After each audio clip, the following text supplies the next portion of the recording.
Father, we have a question in chat. Robert, I think, wants to know, how does a layperson who doesn't have any theological or philosophical degree approach this document and other documents or critical documents? This seems to be an area of struggle among trads.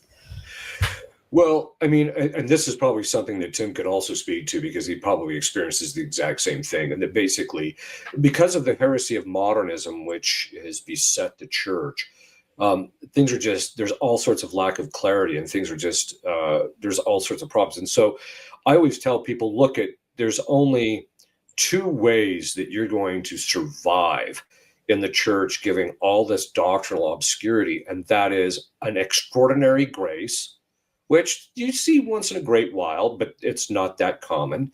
Or you're going to have to study a boatload. I just don't know how people don't fall into theological error these days without not just having decent theological background, but even as we mentioned from this document, the whole discussion of primary and secondary cause, you have to have a substantial philosophical background, Thomistic philosophical background, to navigate these particular problems. So as far as the lay people go, I just tell them, look, what you really need to do is either pray for the grace or ask for or start studying. You've got to study. Now is not a time in the church for you to be ignorant. And it's not good enough for you just to rest on the laurels of your good catechetical formation when you're younger. You're going to have to really beef up and study this stuff. Or you have to rely on sources that you know are going to give you the straight dope. But even that, you have to wade through.